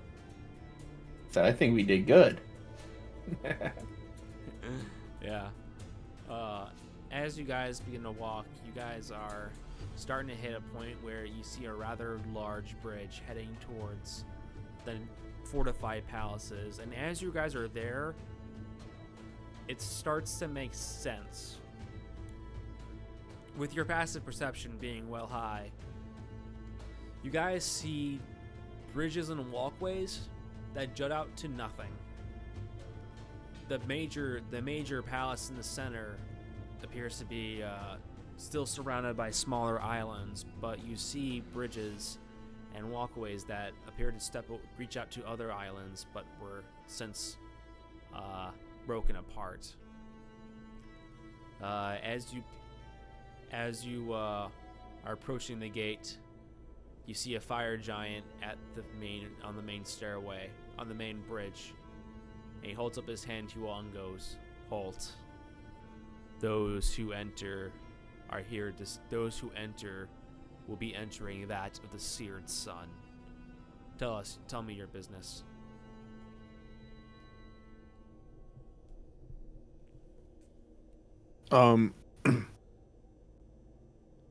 The folks who we were following went through?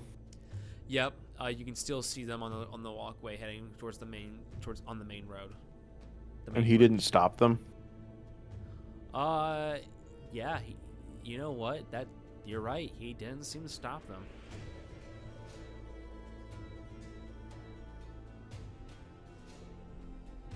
Do we know what the seared sun is? Yes. The Seared Sun is the militaristic, xenophobic faction. So them having guests is more than weird. Mm-hmm. Well, it is quite simple. I am here to show that I am strongest. You're here to show yourself that you're the strongest. Oh no, I know that I am the strongest. I am just showing the others. Really? Alright then. He goes, "Here." He gets down to you and holds up his finger and goes, You can grab my finger. Don't pull it. We're just gonna do a little bit of arm wrestling, okay, little man? Ivan, make a strength check. Oh dear good, dear God. That's a 19. Okay, he pushes a little bit, but then you start to push back, and clearly he was so cocky, you're pushing his finger the other direction, the wrong direction, if you know what I mean.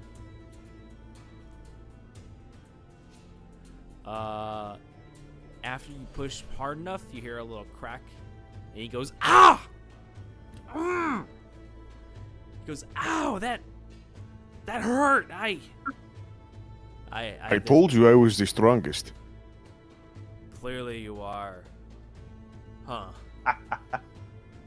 He looks so he turns around and looks at the Varangians going into the palace, one of the palaces, and he goes, Yeah, okay. He kneels down to you all and goes, "So you're the strongest. You wish to meet with hold on.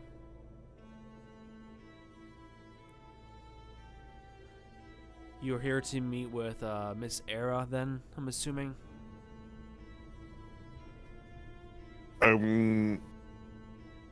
Sure, yes. Roll That is who I believe. Roll Roll deception. Yeah. Fair enough. No, I was a 1, Ooh. Hey. which totals a 4. No, bad rat. Oh, I'm gonna put my rat away. Hey.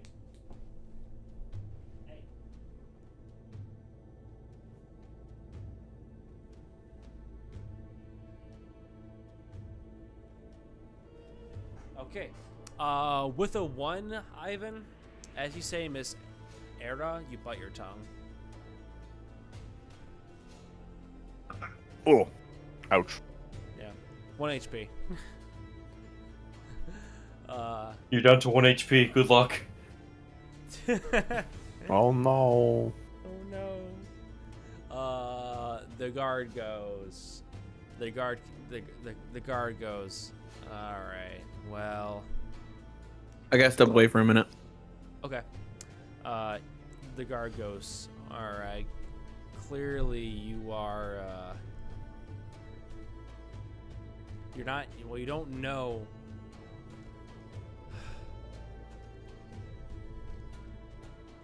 Tell you what, Dragonborn. Give me one good reason, aside from you being strong, that I should let you in, and this will be a persuasion check.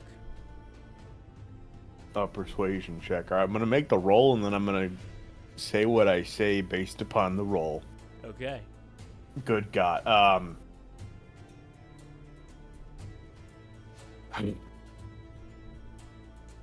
That was a 5. Oh. So, in concordance with the 5, well, because you trust me.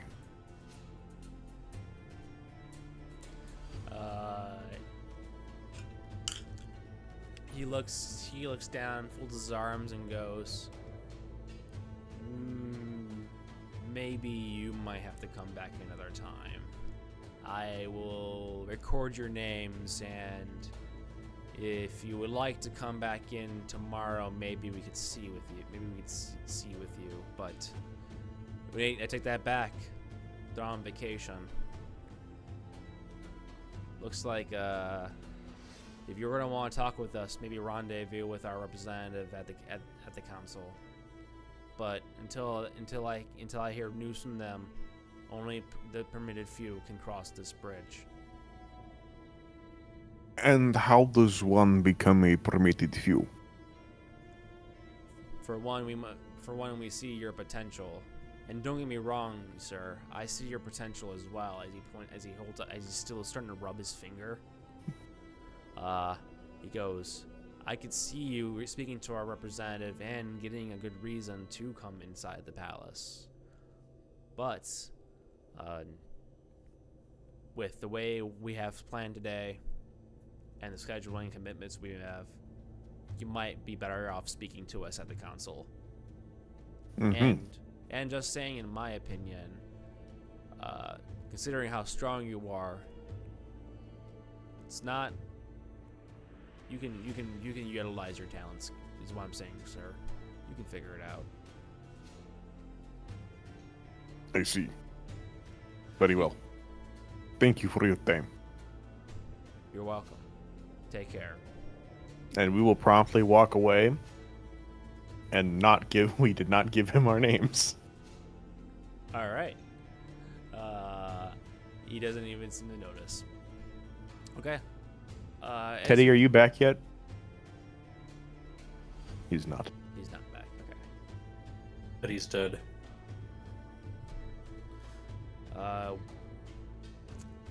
Now, as you guys are walking away, Carl, you might have seen something. Make a perception check. Okay. I'm pretty decent at those.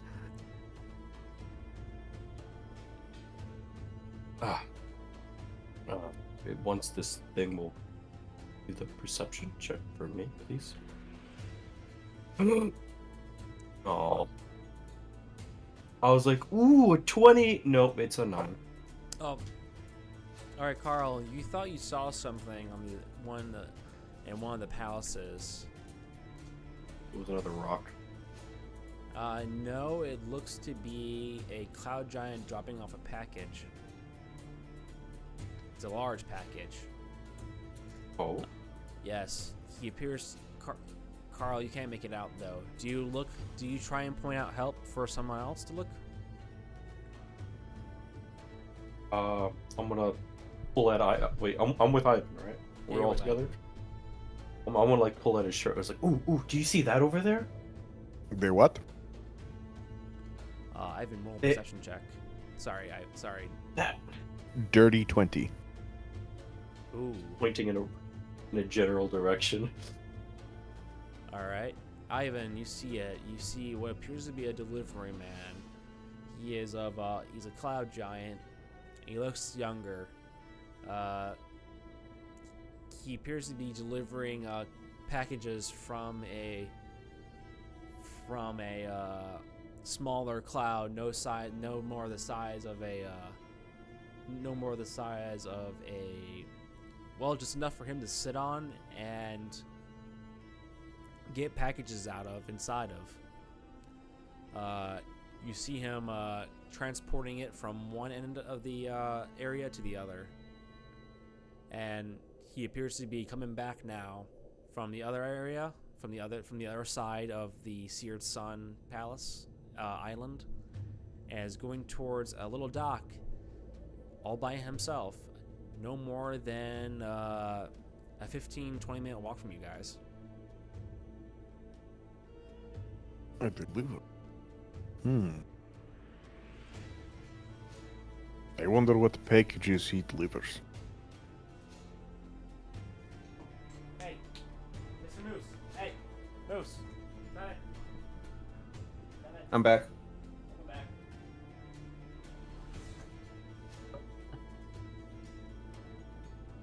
All right, we did not get in the door, but Nope. we spied the Amazon delivery driver. Did you take any good packages? Hold on. We haven't gotten that far yet.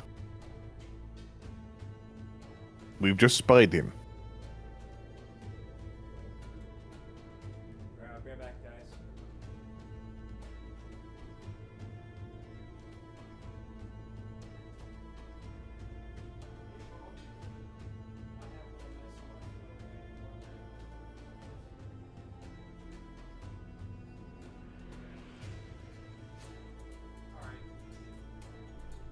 So you guys find this world's Amazon package driver. Do you go talk to him, or what are you guys thinking you're doing? He's delivering. Where is he delivering packages to?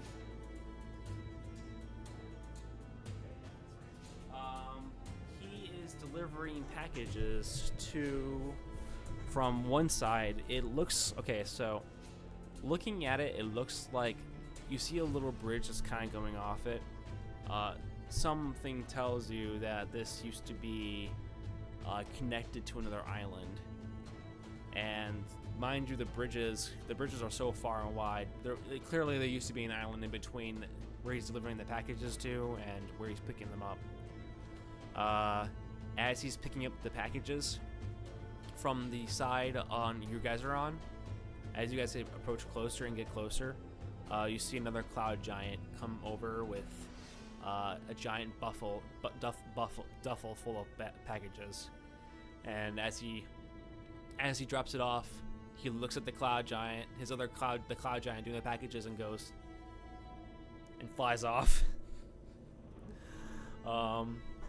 As he's flying off, you see him do the package delivery guy does a symbol does some sort of symbol with his hand.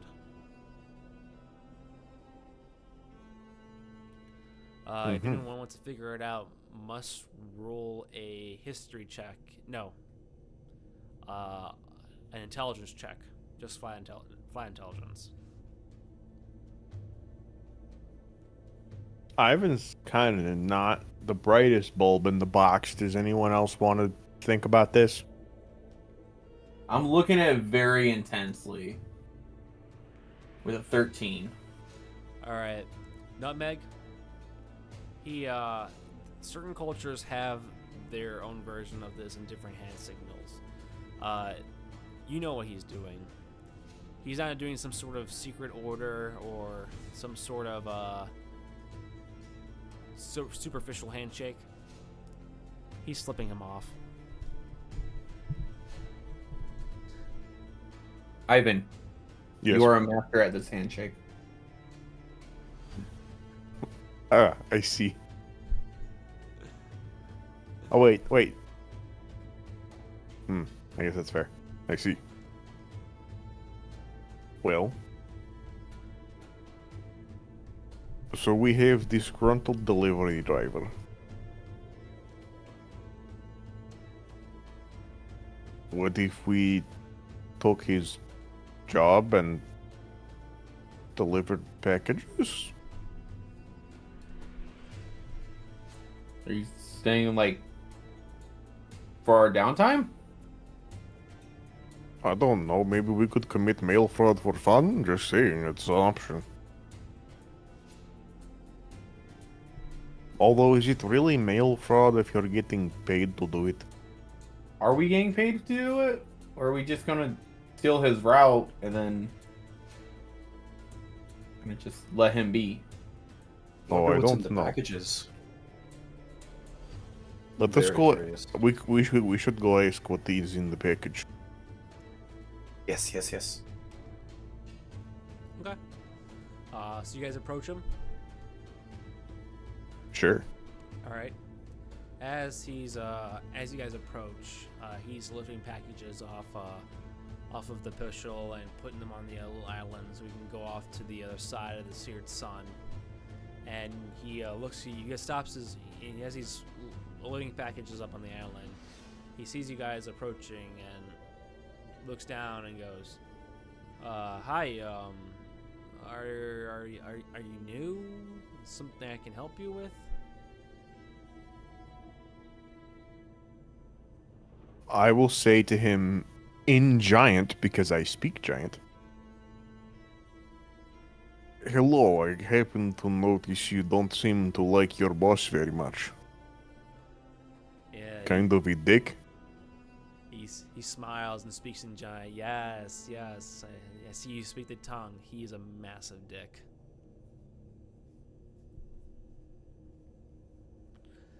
Well, you see, and Ivan's gonna accidentally slightly fuck up, or he's not actually. He's going to intentionally slightly fuck up his translation here, and he's going to say, "I too happen to have a massive dick."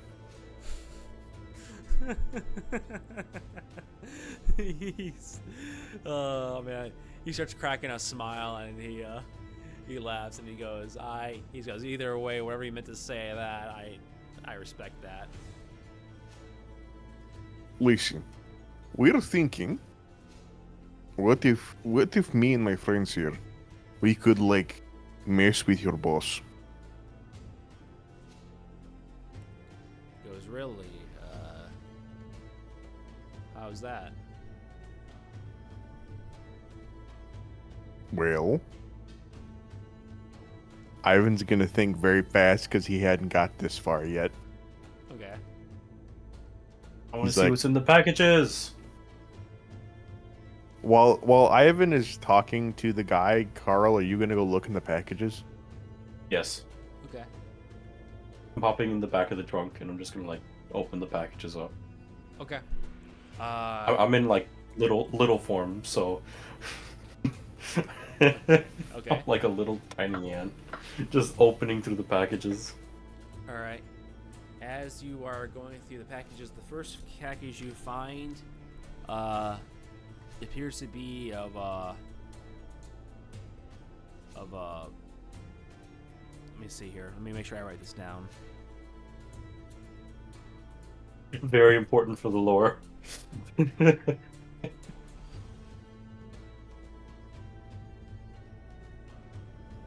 Okay.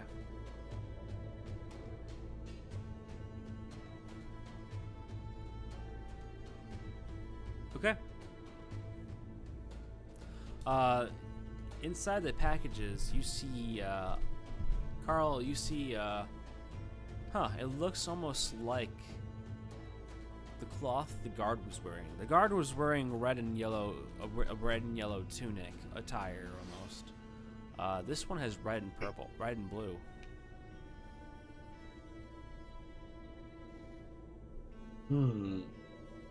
A little too big for me. Maybe the next package I could do something better. Okay. As you start looking for the next passage, is Ivan's. Back to Ivan. Mm-hmm. Well, you see, so we are the members of a professional coalition known as S. And we are actually incapable of not doing anything correctly. Right? Uh-huh. So we could totally, like, do your boss's job incorrectly and get him yelled at or something. I don't... Ivan does fucking know. He goes, He goes, well, he says in giant, and he whispers to you, he goes, did you try going across the bridge and got turned away?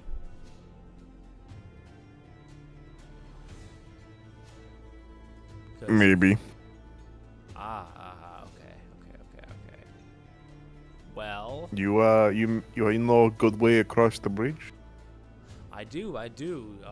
You want to hitch a ride? If so, I will love to take 75 gold so I can look for another job. And then you can do whatever the fuck you want to do. I don't care. I will warn you, though. I will warn you. After I drop off the packages, they won't wait long. So it's up to you what your next move you're gonna do is, okay? And as he says that, he points over, and you see a few giants already picking up the packages that he had left. And he goes, so he turns around to you, Ivan, and goes, so, do you and your party have a little incentive for me?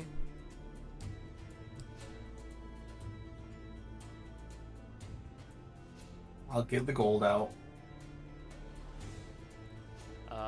Seeing the gold, he goes, excellent. And he hands his hand to you, to Nutmeg, to give him the gold.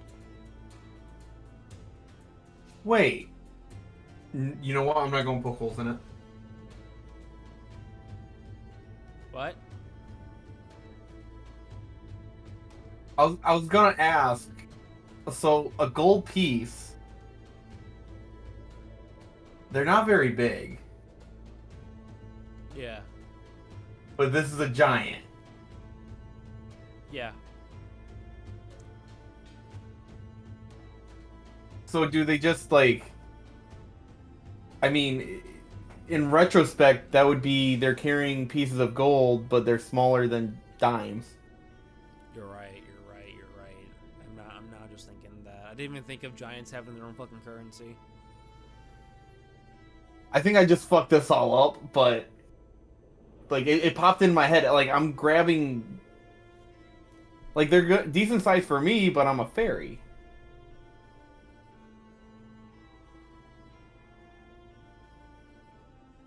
Okay. Yeah, Ethan, What? What? am I missing something here? What Like, would you be do missing? giants still use gold Why wouldn't they? because they're big. Gold's value is not derived from how big it is. Well, I mean, more gold is more valuable, but gold's value is not derived from its size.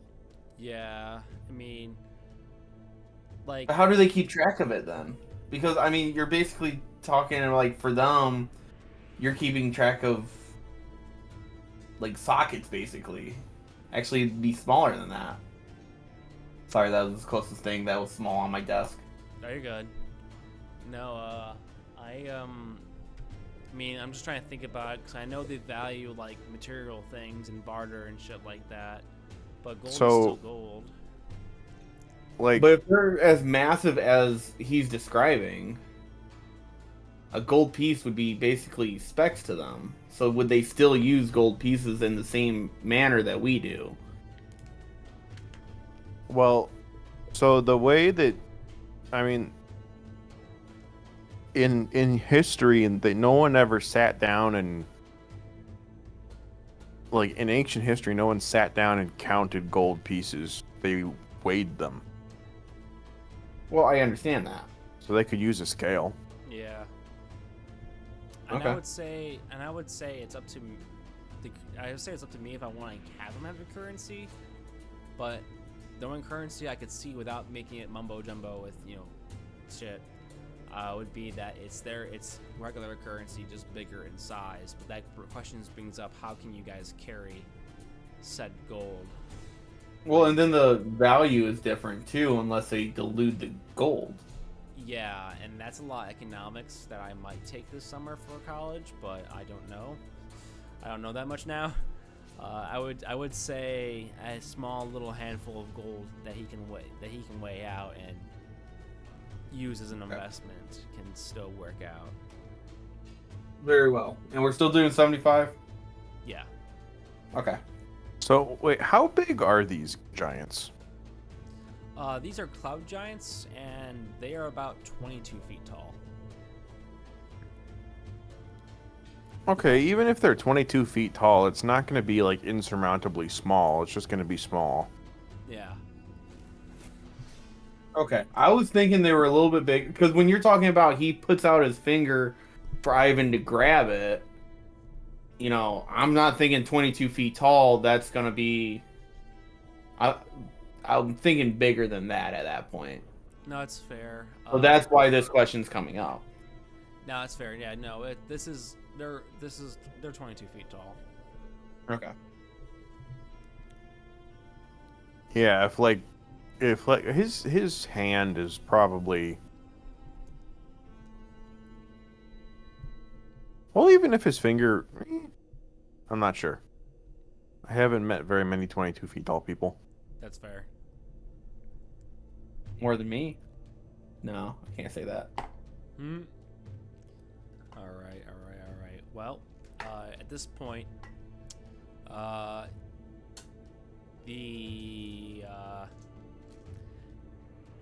delivery man opens up one of the boxes that's full of the clothing, and he offers you in and goes, "You all want to hitch a ride, incognito?"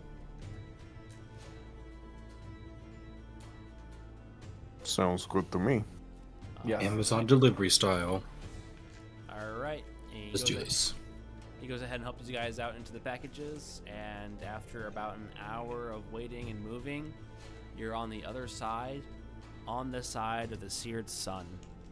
Do you guys remain in the packages, or do you guys step out?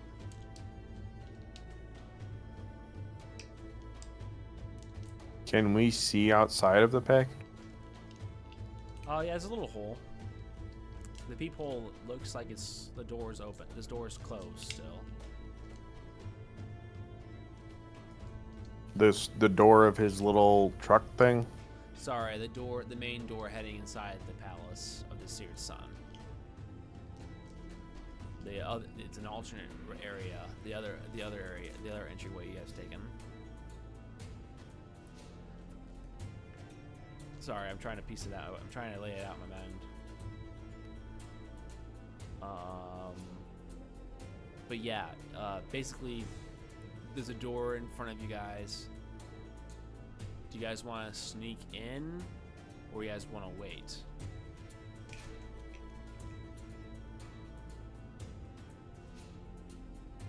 I mean, Ivan's not very stealthy. Ivan's not stealthy. Ivan's gonna wait. Okay. Now, is there any like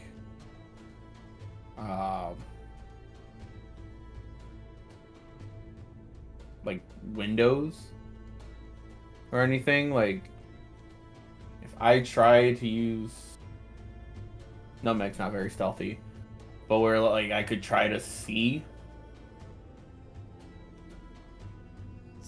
The seat? Yeah. What do you mean? Oh, to Well, we're see. outside right now. Oh, to see. Yeah. Sorry. There's little holes. You know what? There's. He was able to put 4 holes on each side, so you guys could make your way through the cloth and see through the holes. Okay. And I would say after a minute or two goes by, the door is open, and you see 2 cloud giants picking up the packages and bringing them inside.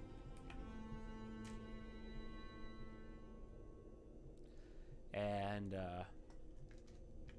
as you guys are being brought inside, you hear the Varangian voices again.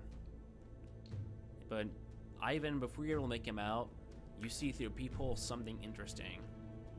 You see the 3 Varangians speaking to a cloud giant on a throne. She is wearing a red and yellow colors as well. And there are 2 guards on each side of her. And you are beginning to listen to the words they say.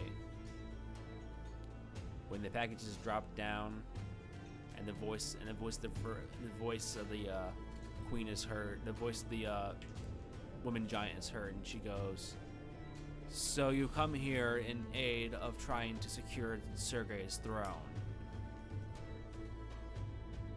You do realize I have more on my plate than that, right?" And one of the Varangians speaks up and goes, We heard it is you who has and then you hear one of the guards go, "Hold on. There's something inside that box." And you hear the guards walking towards you. You hear a boom, boom, boom, boom. As the guard reaches down, and before he grabs the box, we will end the session there and continue next week. Love that. That's Okay. the love that. All right. Okay. Can't wait to be yoinked out of a box. That'll be fun. Yeah. Alrighty. All right. All right. You wanna- Well, I guess it's time to say goodbye to stream. Yep. Bye, stream. Bye, stream. Farewell, stream.